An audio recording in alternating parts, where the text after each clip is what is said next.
All right, we're doing another customer interview here today, and we have a guy that started off as a customer and has now become a friend and pretty much almost like a family member.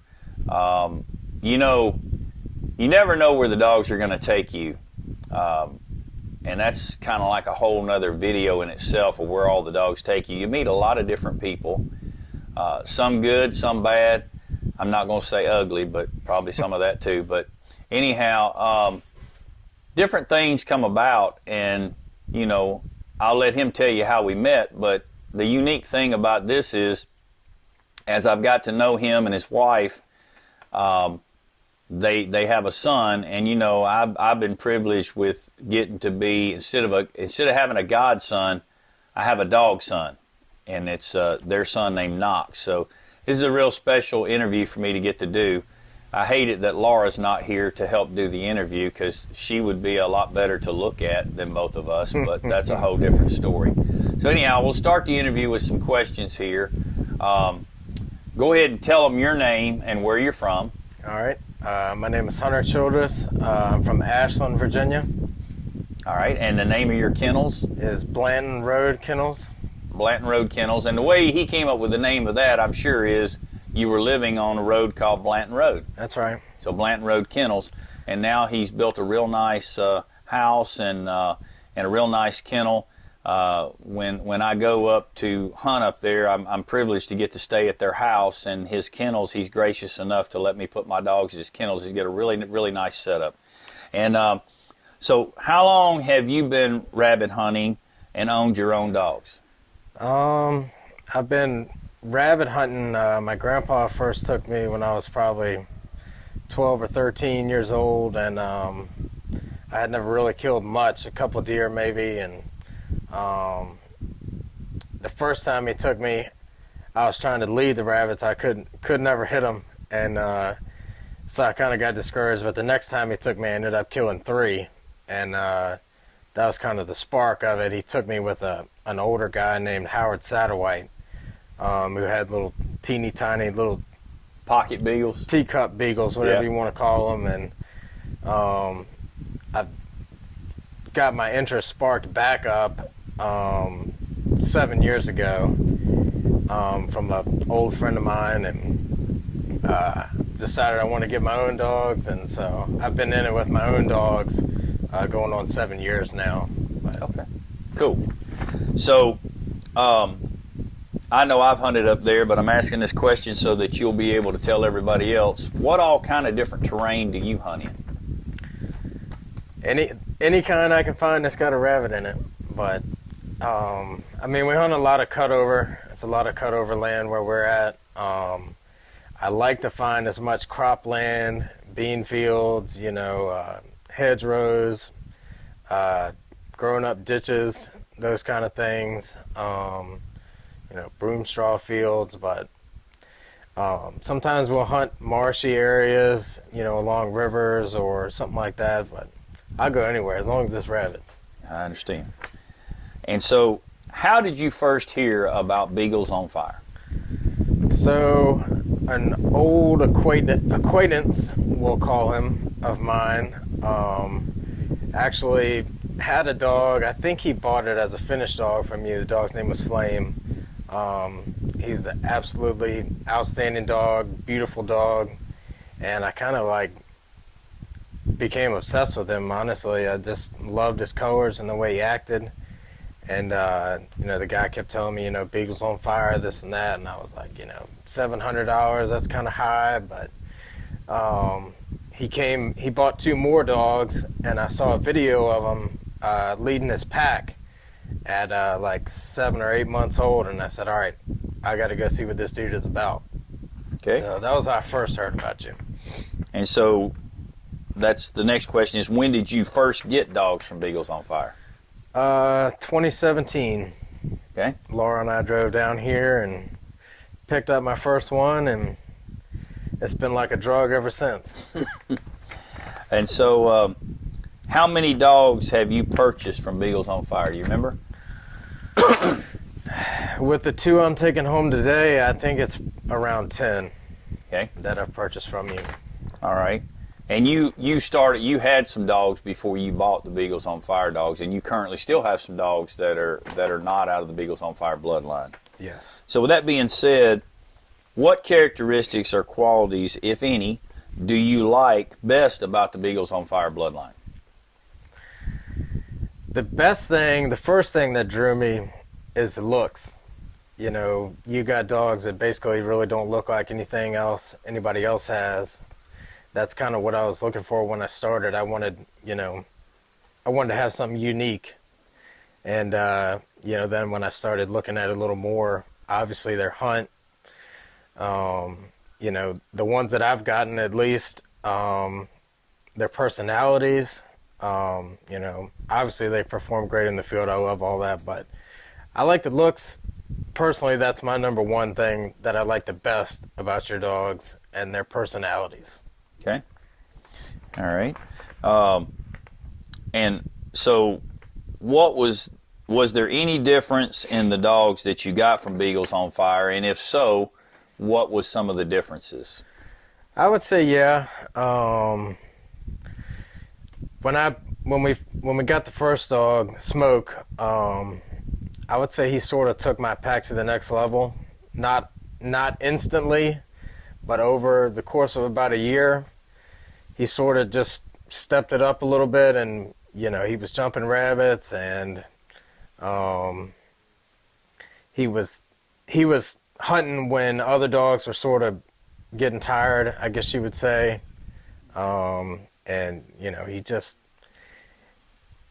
He took my pack to the next level, and he just has that little extra step that the other ones that I had at that time didn't have, and that's what brought me back for more.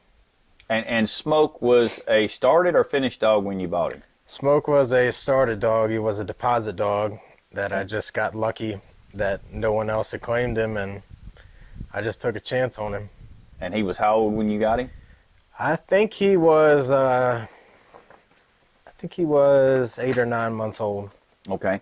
So that leads to the next question. So your first dog was a started dog. Now, prior to that, had the other dogs had you bought puppies or finished dogs already running, or what had you bought before that? I had mainly just bought puppies. Okay. And was just putting the time in with them, just sort of learning with them as far as breaking my own dogs. Right. And I had one old dog, Big Mama, that I had bought. She was slower. Well, she still is slower, but she kind of helped me along a little bit getting them going. Right. But no, I didn't. She was the only finished dog that I had at that time. The rest of them I was just getting going at the same time, more or less, running with a guy that I used to hunt with. He was helping me out. Good. So did you have any trouble? You bought a started dog. Name was Smoke. Did you have any trouble finishing him out? What did you do to finish him out? And how long do you think it took before you had him finished out? I had no trouble with him at all. Never had any trouble with him. Never seen him run a piece of off game. I've actually seen, I don't know where you learned it at, but I've seen him tell on other dogs, other people's dogs, if they run something, he's going to come back and tell on them. And like I said, I don't know where he learned that, but I've never had any trouble with him. I would say he finished maybe 6 months' time. I don't think he reached his 100% maximum capabilities in 6 months' time, but right. I would say I would have considered him completely broke, right. In 6 months' time. But I got him. I got him in November. So the very next weekend, I had him hunting, and then I put, 3 months of hunting season on him. So right, it was easier to finish him that way. Right, doing it like that. In a perfect world, that's always the best time to get a dog. In my opinion, is always September, October, and roll them right into hunting season and carry on. But it can be done the other way, but it does require a lot of time in the field. And you don't just run during hunting season. No, I try to run them. I try to keep them in shape all year. I like to see them run and not have the pressure of trying to kill the rabbit. I like to just go out there and let them run. Right. All year long. And so, did you have any trouble with him, like when you went to introduce him to the gun? Did you just take him right out and just hunt and shoot anything anytime you wanted to, or did you like, let him run the rabbit and circle it back, and did you jump shoot with him right away, or? No, I didn't really take any specific measures. Obviously, I don't jump shoot. I'm not going to shoot if the dogs are right on the rabbit's tail or something like that. I'm not going to shoot too close to them just because that's not a chance that I want to take with them. But I really didn't have to do anything special. I haven't done anything special with any of your dogs, knock on wood. Right. It's a lot of people that shoot around my house, especially my old house. There was a lot of people shooting, Right. fairly frequently. So I feel like that might have helped them out.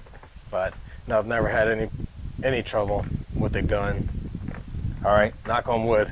Thank God. Well, in my opinion, I've never seen a dog, and I know that, there's always that chance, but I've never seen a dog that became gun shy by people allowing them to run the rabbit, and while they're busy running the rabbit, they shoot and kill the rabbit. I have seen dogs that have had the gun introduced to them that you go hunt with a group, and some guy's got his plug out and shoots the 12 gauge 5 times at a rabbit running, and the dog's not far behind it, that it bothered them some. The ones that I've seen be gun shy are people that take the young dog out there and he's in the brush pile or in the brush thicket, and as soon as the rabbit sticks his head out, the dog's 15 feet to 15 yards away, and 3 guys unload their 12 gauge, and then the dog tucks his tail and runs his young. That's when I've seen them become gun shy. But if people take the proper measures, I think it's pretty easy not to have that happen. Now I'm going to ask you a question, but I'm going to have to vary this one because I know beyond any shadow of a doubt what your answer is, and you've already alluded to it in some of the answers you've had for the questions. So I'm going to give you a chance to brag on your brag dog because I know who it is. But I'm going to ask you a curveball. You like baseball, so I'm going to throw you a curveball. What is your favorite dog in the kennel other than Smoke? Probably Nikki D. Nikki D. Yeah, okay. And probably. why would that be on Nikki D? What does she do that you like so well? She's just bad to the bone. She's really fast. She's got a crazy mouth on her that you can pick out from anywhere. She's an outstanding rabbit dog, honestly. I don't like her as much as I like Smoke, but I do like her very much. But that may change, that you don't like her as much as you like Smoke. It may never change, but it might change because today you came down here and you picked up 2 pups out of Nikki. Mm-hmm. We bred Nikki back to her daddy Pepper, and you've got a female that is an amazing young dog right now with a lot of potential, I'll say, and you've got a beautiful blue tick male that is just wide open as well. So I think between them two, you really have picked up some extra stuff today with that. But Nikki's a really nice hound, and Nikki's out of what? Nikki's out of Ugga and Midnight. Ugga and Midnight. Okay, so we bred Nikki not back to her daddy. We bred her to Pepper. We bred her to Smoke's daddy. Right, Smoke's daddy. Okay, so I know you're dying to tell everybody about Smoke. So go ahead and brag on Smoke and tell us what you like about Smoke the best. My wife and I, we like his personality the best. Like I said earlier, he's just. The first time we came here, he was up on the doghouse and he just put his feet up and we rubbed him. And my wife Laura, she picks them out off the website by their faces, and it's worked out well for me. But she picked him by his face. It was him and the other dog, his brother Ben. Somebody named him Ben. She picked him out by his face, and he's got the best personality of a beagle that I've ever seen. If anything ever happens to him or he gets old or whatever, she's already cleared him to come in the house. Now you've given me a softball here, and you know me, and I cannot resist this. This has nothing to do with beagles. But is that a characteristic that Laura learned after she picked you out? Because she picked you out by your face. I don't know what's going on with that. Maybe she learned her lesson. Okay. All right. I'm just giving him a hard time because he would be disappointed if I didn't give him a hard time. So that's your favorite Beagle. Now, you like his personality, but is he a rabbit dog? Yeah, he's a rabbit dog. He's a rabbit dog. I know he's a rabbit dog because I've hunted with him. Is there any other comments or information that you would want to tell people that are considering a purchase from Beagles on Fire, or just, wanting to know about dogs in general? Is there any advice you have for them just in general with hunting and Beagles, or anything that you want to tell them? It's wide open, and then I'll say a few things about some hunts we've been on. I would just say, if you're interested in Beagles on Fire, David is not going to lead you wrong. He's not going to BS you. He's not going to sell you something that you don't want.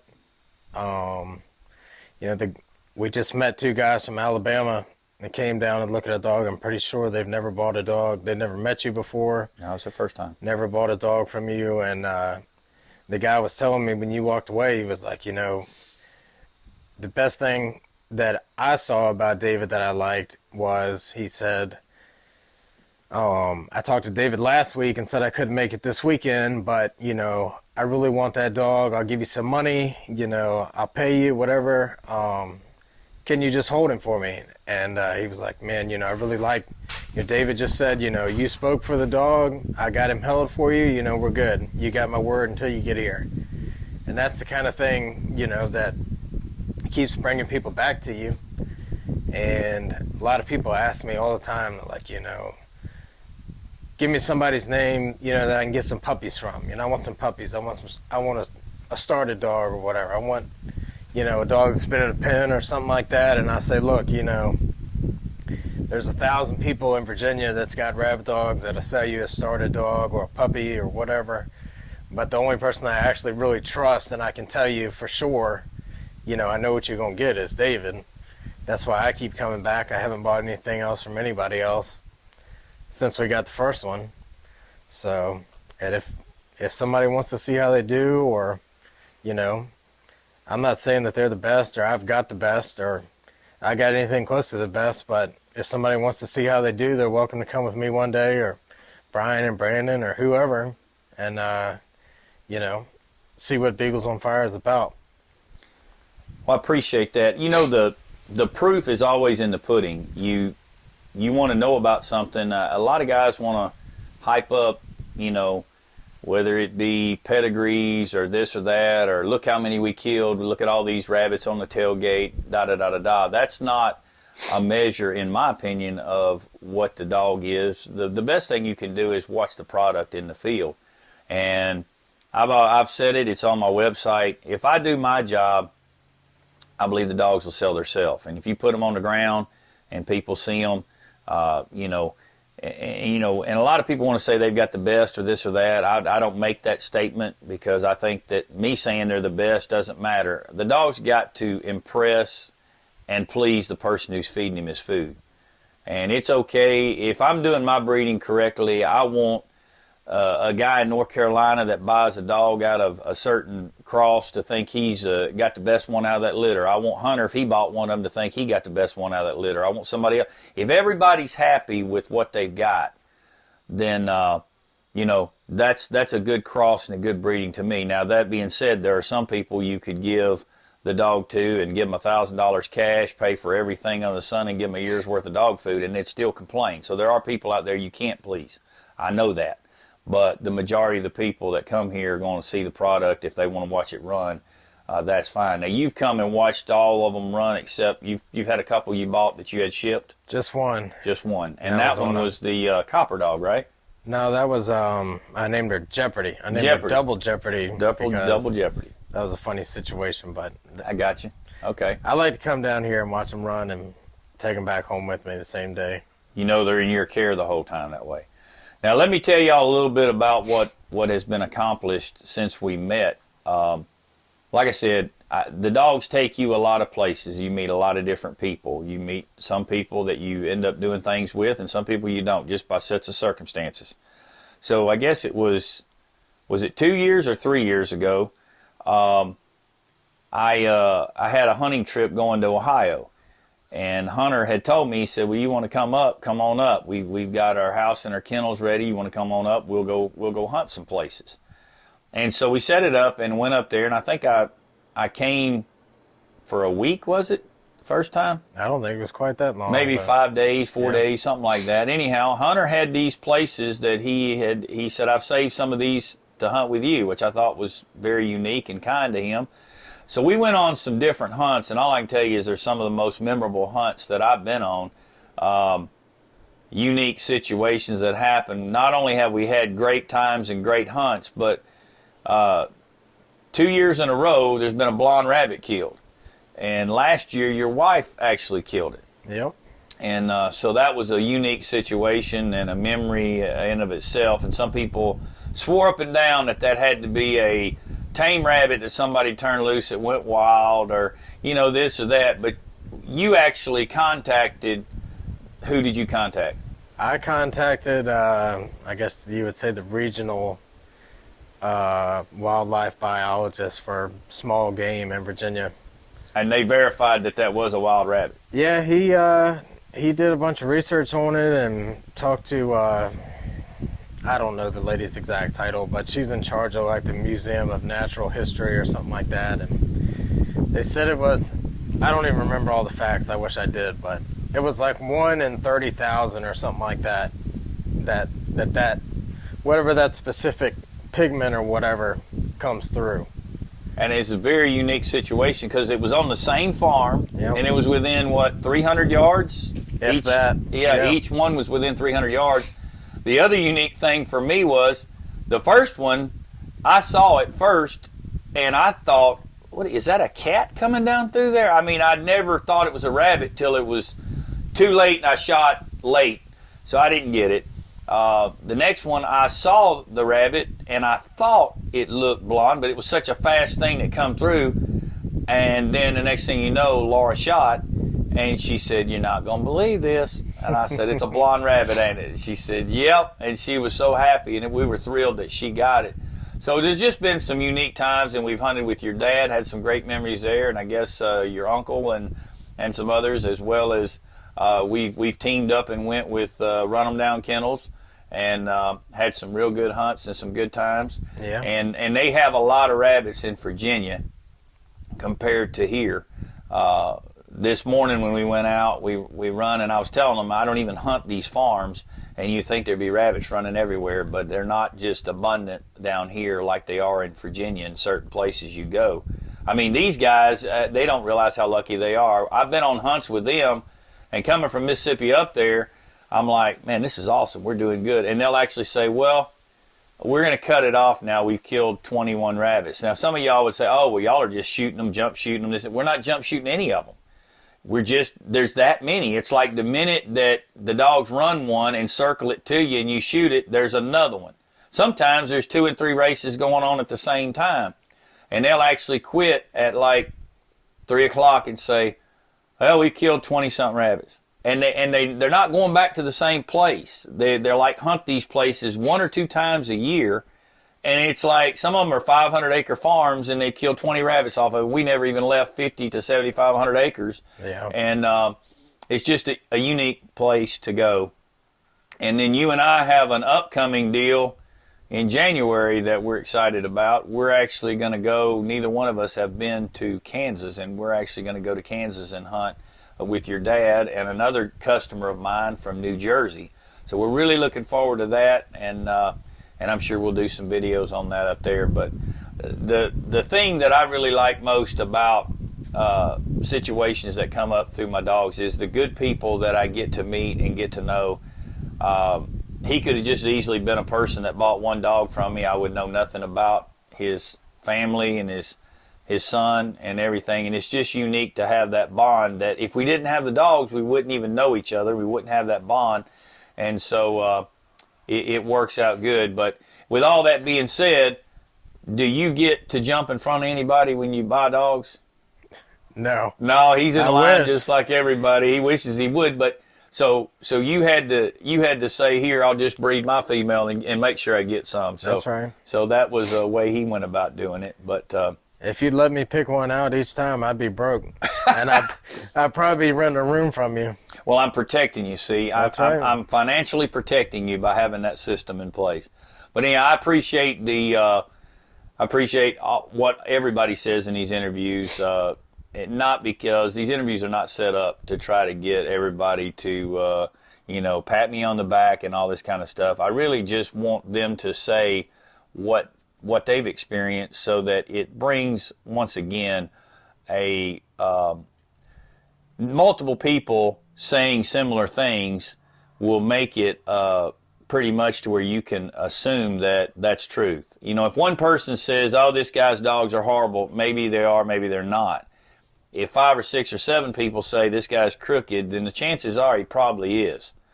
But if everybody is saying a similar thing, then you can take some of that to the bank a little bit. So it just helps reiterate for other people. Like, you probably wish that I would have had some of these in place, that you could have checked me out further than when you first looked into it. Because it's one thing to have good dogs. It's another thing to have honesty, and we try to put quality and honesty. That's one of the taglines that says where honesty and quality still matter. Because my thing is this is not what I do for a living, but it's a passion of mine, and I'm always going to treat it that way. And the reason being is I love seeing other people be successful. I'm not saying you have to be successful. You have to have a dog for me to be successful. I'm just saying it's really fun. Every time these guys post pictures in Virginia, and Run 'em Down Kennels and Blanton Road Kennels hunt together a lot, and every time they have a hunt and they post pictures, it always makes me smile inside, because I'm like, I love the fact that they've taken these young dogs and they've got them rolling like a fine-tuned machine. And y'all do. Y'all have got those dogs. You've done a lot of good stuff with them, and to y'all be the credit for what you've done with those dogs. They really do really well. You don't go out and have a lot of trouble catching your dogs. You don't have trouble jumping rabbits and running rabbits. And you said something earlier, you don't know where Smoke learned how to tell on them. In my opinion, that comes from a dog having brains. And when they have brains and they start out and they realize we're supposed to run rabbits, and when they go out and they hit something that's not a rabbit and they have brains, they're like, I'm going to go tell Daddy that this is wrong. I'm not running that. So to me, that goes back to brains of a dog. And I've had plenty that at a young age will take off and run a deer. That doesn't mean they don't have any brains, just means they're excited. But I love it when a young dog figures it out real quick, that this is what I was born and bred to do. And you have a kennel full of dogs that know what they were born and bred to do. And so hopefully y'all will have a great season, and I appreciate you doing this interview. Yep, thank you. All right, thanks.